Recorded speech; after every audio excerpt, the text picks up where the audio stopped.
Kita lihat garis besar pikirannya sebelum masuk ke cinta. Gagasan dasarnya hampir semua sufi adalah melampaui yang lahiriah. Jadi katanya Rumi, segala sesuatu yang tampak di depan kita bukanlah hakikat yang sesungguhnya. Ini hampir semua sufi bilang begini. Yang lahir itu tidak sejati.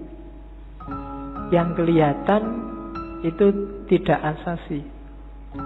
Rumi ngasih contoh. Yang tampak dari bumi adalah debunya. Namun di balik debu itu adalah sifat-sifat Tuhan yang mengejawantah.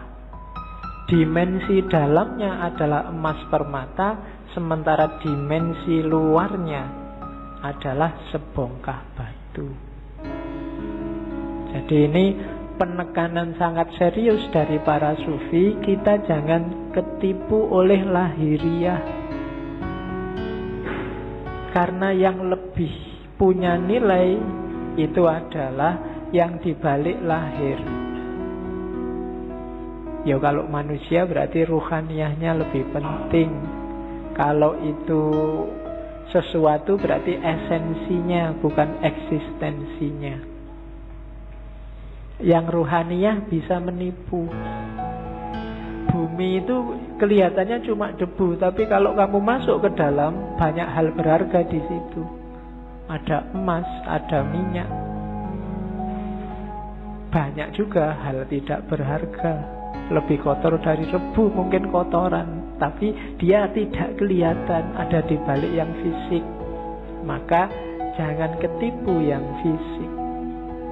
Sehingga katanya Rumi, jangan terikat oleh bentuk, keluarlah dan gapailah makna. Kacamata ini ya kacamata lahirnya. Cuma kan lahirnya tidak penting. Yang lebih penting apa? Maknanya. Alat untuk baca. Kalau cuma lahirnya ya cuma kaca sama plastik sama itu. Dia jadi bermakna karena apa? Ada sesuatu yang dikandung di balik yang fisik apa? Dia bisa dipakai untuk baca. Itulah makna. Atau mungkin pas kamu gatel terus dipakai untuk garuk-garuk.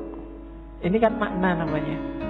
Kelihatannya tidak penting, tapi dia maknanya apa itu lebih penting. Teh ini misalnya. Ini kan minum. Biar kamu hausnya hilang. Menghilangkan haus itu makna dibalik barang yang warnanya coklat ini. Itu lebih penting. Jadi haus yang hilang itu lebih penting daripada teh yang warnanya coklat ini. Jadi bukan tehnya, kualitas apapun teh misalnya, kok tidak bisa menghilangkan haus, ya kamu tidak nganggap penting, mungkin tidak kamu minum. Yang terakhir itu bagus. Hati-hati, jangan tertipu. Banyak hal yang kau anggap sebagai penyebab sebenarnya adalah hijab. Ini penting. Banyak hal lahir, yang lahir ya, karena ini ngomong yang lahir sama yang batin. Yang lahiriah, yang kelihatan, kita nganggapnya ini sebab. Baju membuat kita ganteng. Kemudian amal baik membuat kita masuk surga. Macam-macam yang lahir-lahir ya. Katanya Rumi, hati-hati. Yang kita anggap sebab sering-sering malah jadi hijab. Hijab itu sesuatu yang menghalangi kita, malah menjauhkan kita dari Allah. Banyak hal yang kita anggap, oh gara-gara amalku yang ini loh, sekarang aku jadi tentrem hidupku. Seolah-olah kamu yang bikin hidupmu tentrem dengan kamu beramal. Allah tidak main di situ. Itu yang disebut hijab. Perannya Allah kamu hilangkan. Kamu menjauh dari Allah gara-gara yang kamu anggap sebab tadi. Gara-gara amalku ini sekarang rezekiku berkali lipat. Amalmu itu kan sebab. Kamu nganggap dengan kamu beramal terus Allah ngasih kamu, jadi kayak kamu bisa merentah Allah. Ini hijab kalau bahasanya Rumi, bikin kamu malah jauh dari Allah. Seolah-olah kamu yang mengatur ceritanya, padahal bukan. Jadi lampauilah yang lahiriah itu. Terus kata-kata Rumi lagi. Kalau manusia dianggap manusia dari fisiknya, dari lahirnya saja, maka Muhammad dan Abu Jahal itu memiliki kualitas yang sama. Lukisan di dinding pun persis seperti manusia. Lihatlah apa yang kurang, lukisan indah itu kehilangan ruhnya. Jadi manusia juga begitu. Jadi manusia atau tidak yang sejati tidak tergantung fisik, tapi tergantung dimensi batinnya. Kalau hanya fisik, maka Muhammad dan Abu Jahal itu ya sama-sama Arabnya, sama-sama punya jenggotnya, sama-sama pakai jubahnya, sama-sama pakai bahasa Arab, sama-sama takbir mungkin. Tapi yang membedakan apa? Ruhaniyahnya, batinnya. Maka kalau menilai, patokannya jangan luarnya.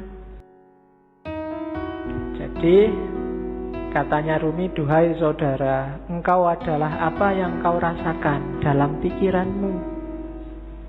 Selain itu hanya tulang dan daging.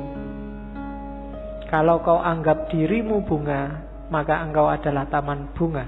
Kalau kau anggap dirimu semak berduri, maka engkau hanyalah bahan bakar perapian.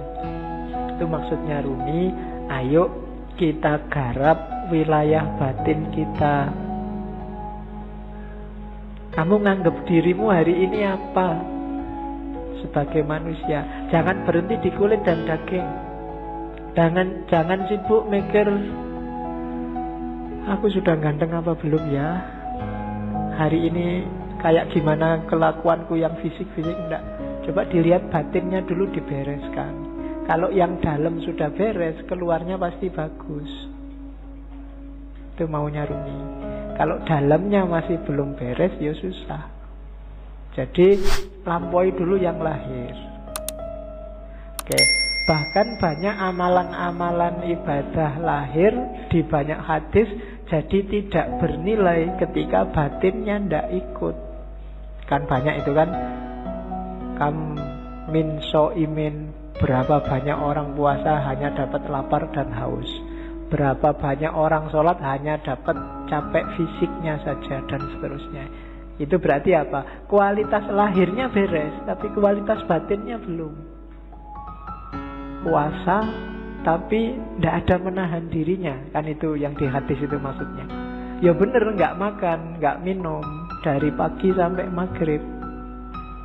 Tapi aspek menahan dirinya nggak ada. Misalnya sejak pagi sampai maghrib nonton TV terus. Jalan-jalan di mall, matanya masih ke kiri ke kanan. Itu kan tidak ada aspek menahan dirinya, maka dapatnya cuma lapar dan haus. Sholat juga begitu.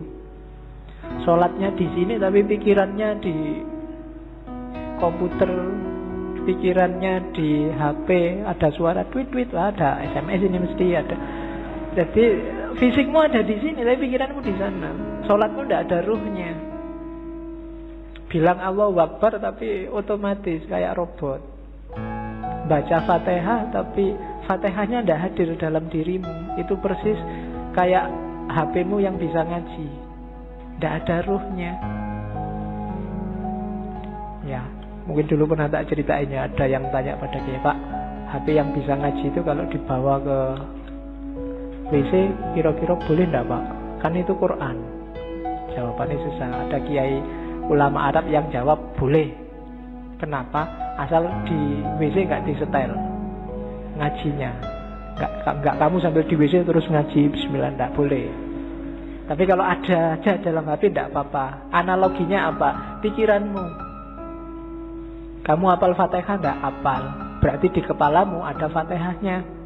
Wong hafal. Kalau kamu masuk WC, masuk hafalannya mau dibuang kan enggak? Berarti tulisannya ada, hafalannya aja masuk WC, asal enggak kamu bunyikan waktu di dalam WC. Nah itu HP-nya saja itu kan enggak ada ruhnya. Jadi kalau kamu ngaji, kalau kamu sholat, ketika jiwamu enggak hadir, batinmu enggak hadir, ya cuma dapat wadahnya saja, enggak ada isinya. Bahkan mungkin lebih bagus HP-mu, tartilnya jelas. Iya, kalau kamu ngaji dewe kan masih pelekak-pelekuk. Nah, jadi rumus pertama katanya Rumi, yuk dilampaui yang lahiriah. Jangan berhenti hanya sudah bisa melakukan amal-amal lahir. Dibereskan dulu yang batin.